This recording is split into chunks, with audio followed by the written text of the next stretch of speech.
Good evening, everyone. I hope you're all doing well.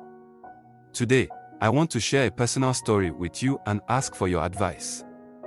It's been a challenging time for me and my family, and I could really use some guidance. I love my wife so much, but I have never been this sad in my life, and she wasn't expecting this reaction from me because I always want peace and I apologize even when she's wrong. I called her, and a man picked up. I didn't even notice the man's voice because I was in a hurry to let her know what was happening. I had an accident and went to the hospital. I was given bed rest for a week at the hospital before I could finally go home. The doctor said they needed to check my leg. And I called, crying over the phone, only for a man to tell me she's busy and that she will call back when she's free. Could you all believe that? My wife didn't call back. She came home and pretended nothing happened. After 2 days, I couldn't keep it in, so I confronted her. Only for her to ask me if I don't know that she has a boyfriend. She left me at the hospital to be with another man. Out of sadness, I cried, and she asked me to leave her house. I think she's expecting me to apologize as usual. I left, and I've been away for 3 weeks.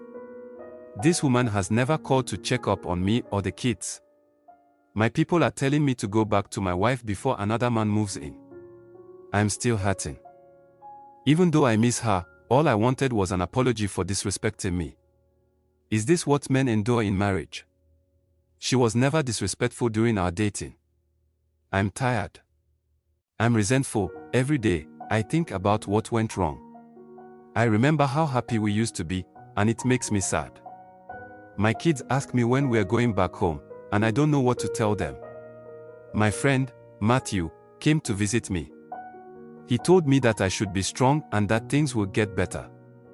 He said that maybe my wife is just confused and will realize her mistake. One evening, while I was sitting outside, I saw my wife's car driving by. She didn't stop, but I know she saw me. My heart was pounding, and I didn't know what to do. I wanted to run to her, to ask her why she hurt me like this. But I stayed where I was, feeling helpless. My mother called me the next day. She said that my wife had come to see her. My wife told my mother that she missed me and the kids but didn't know how to apologize. She was too proud to say sorry, but my mother told her that if she really loved me, she would find a way to make things right. Now, I am waiting. I am hoping that my wife will find the courage to apologize. I am still hurt, but I miss her so much. The kids miss their mother. And I don't know how long I can keep pretending that everything is okay. Days turned into weeks, and I started to lose hope that my wife would ever apologize. The kids kept asking about their mother, and I tried my best to keep them happy. One afternoon, while I was playing with them in the park, I saw my wife walking towards us. My heart skipped a beat, and I didn't know what to say or do. She approached us slowly, with tears in her eyes. "Roland," she said softly, "can we talk?" The kids ran to her, hugging her tightly. I stood there, feeling a mix of anger and relief. We found a bench and sat down while the kids played nearby. "I'm sorry," she began. "I know I hurt you, and I don't have any excuse for what I did. I was selfish and didn't think about how my actions would affect you and the children. I miss you all so much." I looked at her, trying to hold back my tears.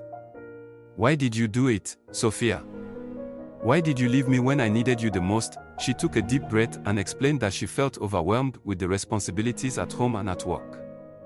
She said she made a terrible mistake by seeking comfort from someone else instead of talking to me about her feelings. I listened quietly, feeling a mix of emotions. I was still hurt, but I could see the sincerity in her eyes. "Sophia, it's not just about the apology," I said. "It's about trust. How can I trust you again after what happened?" "I know it will take time," she replied. "But I am willing to do whatever it takes to make things right. I want us to be a family again." As we sat there, talking and trying to understand each other, I realized that this was the first step towards healing. It wouldn't be easy, but I still loved her and wanted to give our marriage another chance. The kids deserved to have their parents together, and I believed that, with time, we could rebuild what was broken. So, I'm reaching out to you, my friends and family, for advice. What would you do if you were in my shoes? Have any of you been through a similar situation? How did you handle it?